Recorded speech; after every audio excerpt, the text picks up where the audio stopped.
Did you miss us? Oh my God, we've been on a hiatus, y'all. Okay, before we get started, just busy with life. So for y'all who are wondering where have they been, they haven't been posting. Are they still doing it anymore? Yes, guys, the Sammy, Nicole, and Fifi show is still going strong and steady. Like I said, life has been happening. Things have been going on. Busy, work, school, career, all of that stuff. So we've just been busy, but we're back now, and we missed you guys. We love talking to you guys, and for those who continue to watch our videos, we thank you for the support, and keep liking, keep sharing, keep subscribing. We appreciate your feedback. We appreciate you guys giving us different topics. We're definitely going to make sure we bring up those topics, suggestions that you all continue to give us. All right, so tonight, Mom, what are we going to be talking about? Tonight we're talking about the reality show Ready to Love. Now, for those of you who don't know what this reality show is, this is a reality show that is on the Oprah Winfrey Network, better known as OWN, and it's by the famous film producer Will Packer.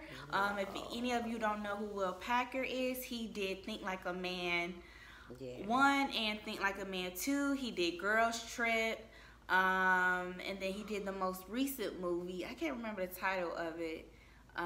Nobody's Fool. He did that one as well. So he's the executive producer of this TV show, and then he brought in nephew Tommy for the Steve Harvey Morning Show to host the actual reality TV show. So give you a synopsis about what it is exactly before we go into it. So Ready to Love, it's about 30 and 40-year-old singles here in the city of Atlanta, and it's basically them going on the show to find love.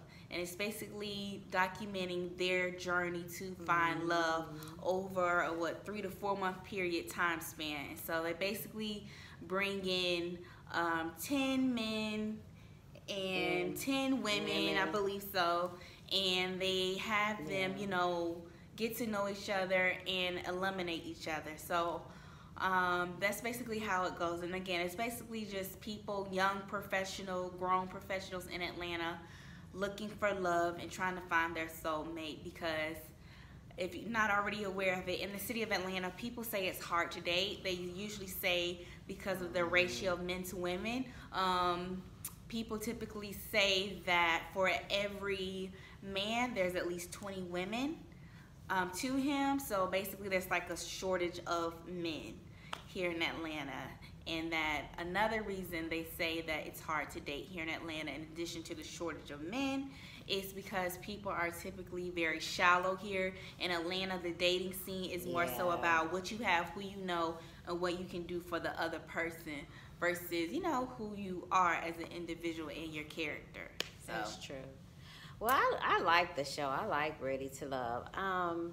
I think some of the women on there, we were talking about this the other day, they're kind of superficial. They're kind of like into the physicalities, like, ooh, right, he has the abs, or he has a nice body, or he's tall, or he's chocolate, he's dark skinned, and then it's I think I want to say the mature lady on there. She may be my age, but she Shantae. Yes, we're gonna go by the characters' names, guys. And so what I'll do is down in the description box, I'll include a link so you guys can actually watch the online episodes of Ready to Love, because it's online.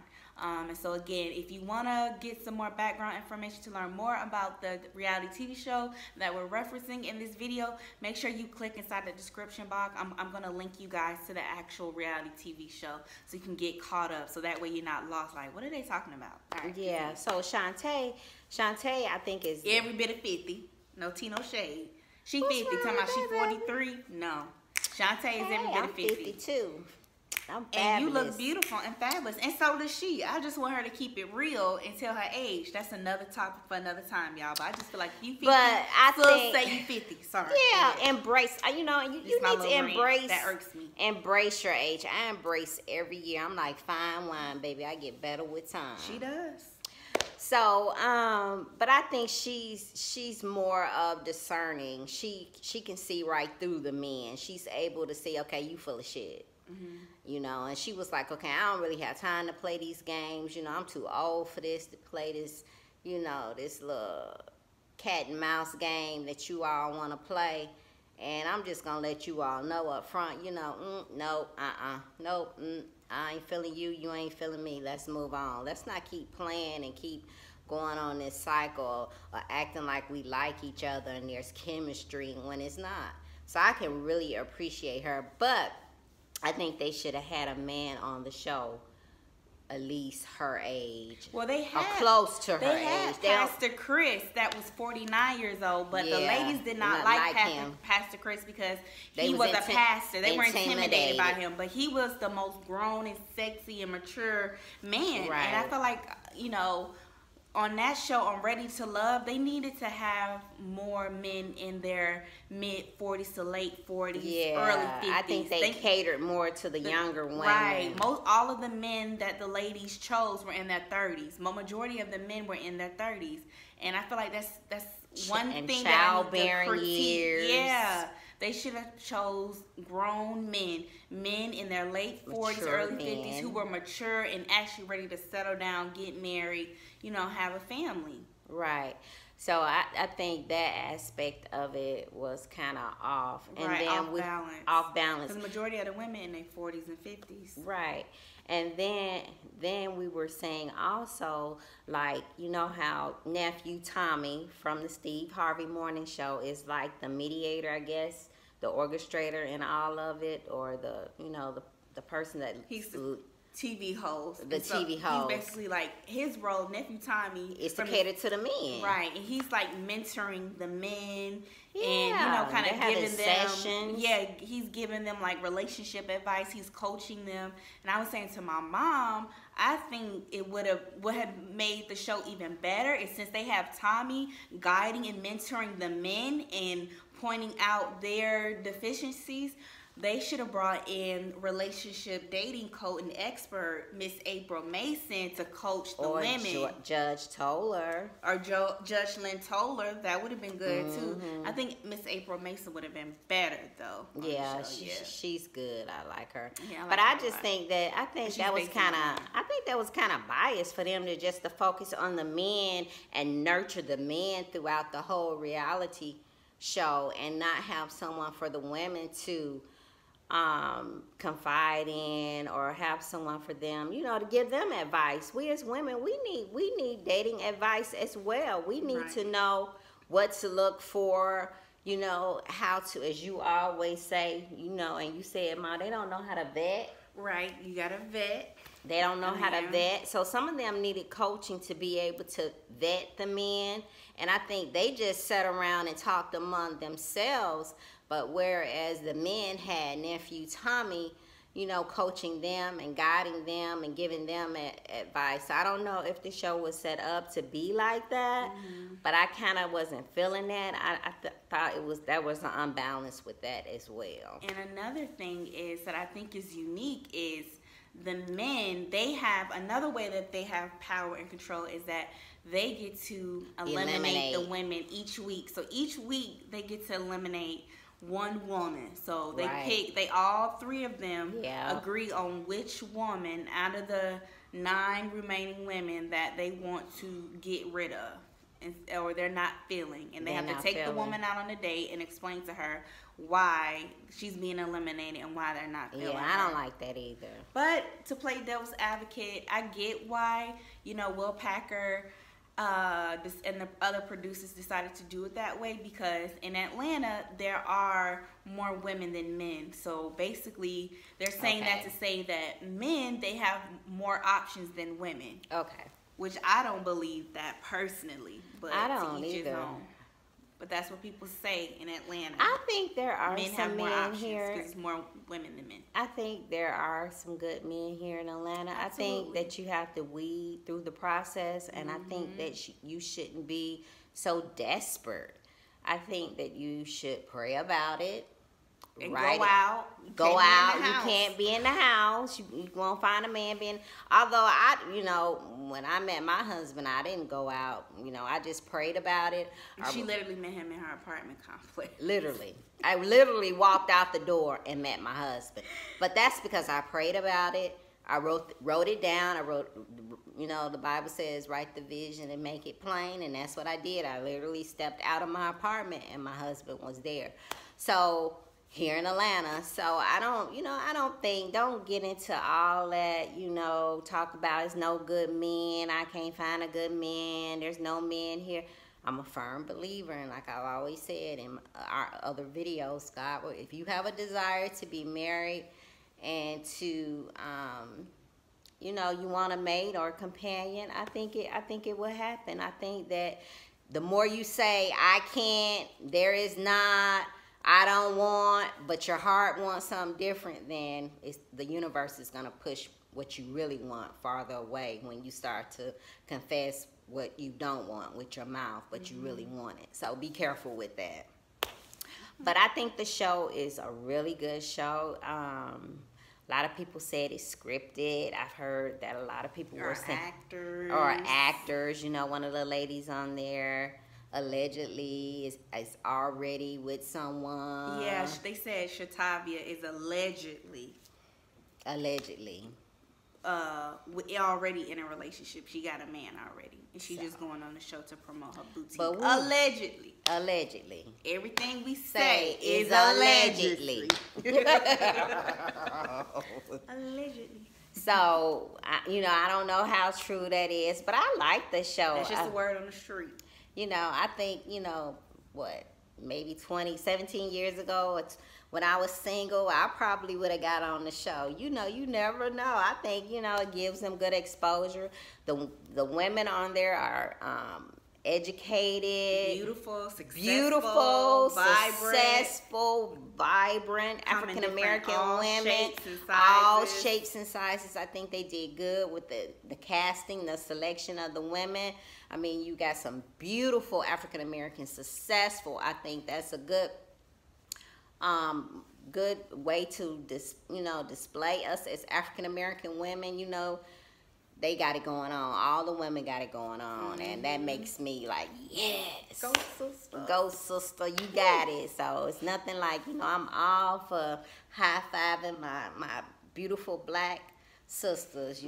I got you, I love you, and I think we should celebrate each other. Absolutely. So I think it's a wonderful show. I think some of the men on there are kind of, full of it, like Aaron. I don't like Aaron personally. I don't think he's a good man.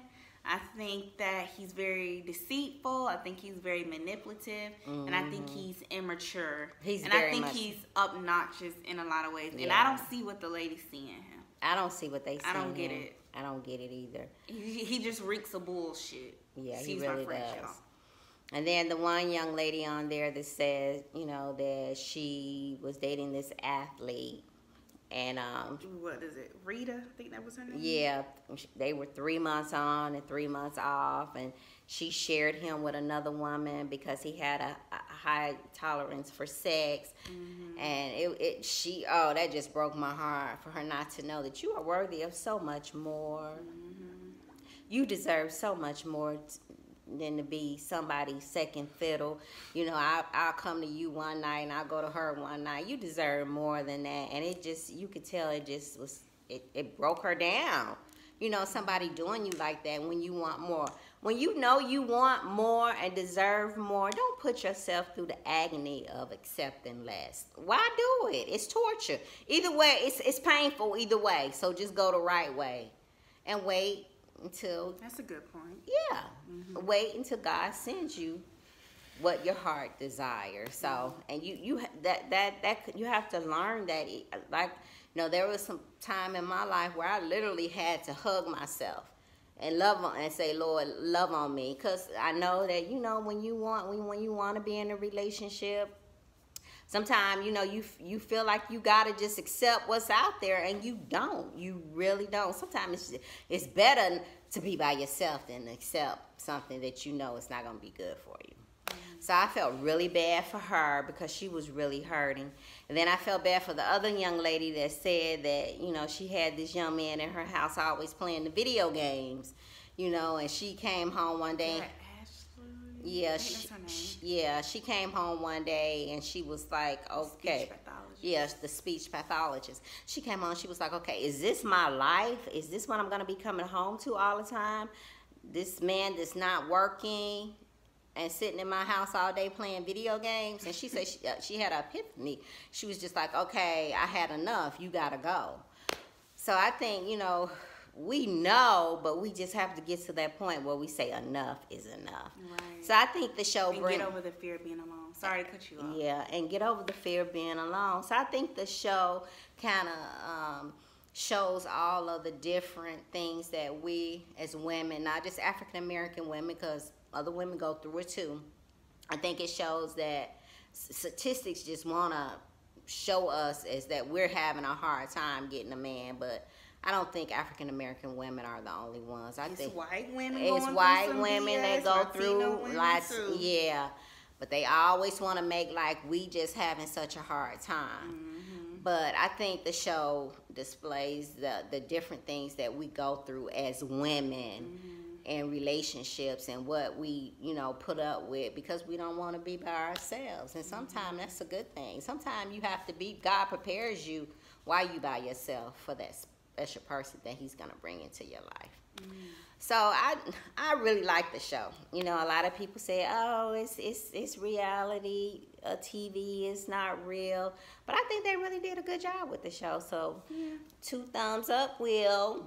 And then, you know, only thing my advice to Will Packer would be, if you're watching this, if you do a season 2, please, more older men, 40s, 50s. Yeah. More older men. Yeah. More mature, settled, and honest then maybe men he couldn't who know cast what they any, want, you know, not trying to play no games. Maybe he couldn't cast any older men. What about on the first episode, Rico? Now, Paco. He was 50, but he was immature. He was 50, but his mindset was what, 30? 30. 25? Yeah. He was about it's okay for him to cheat on his woman. He can ask for forgiveness, but if his woman cheat on him, she can't ask for forgiveness. She's done. Yeah, he was full of it. So that, you know, he got X'd off like the second episode. Boy, bye. Yeah, you lost your mind. He was full of it. Yeah, but that's our review for Ready to Love, and I think check it out, guys. I'm gonna include the link down in the description. I think it's been what, 4 episodes. Yeah. So if you guys like this review of it, let us know down in the comment section, and we'll continue to do them. So just let us know, y'all. Okay. Thanks for watching. Well, on that note, I'm Sammy Nicole. This is Fifi. We are the Sammy Nicole and Fifi show. And like Fifi just said, thank you guys for watching. And until next time, bye.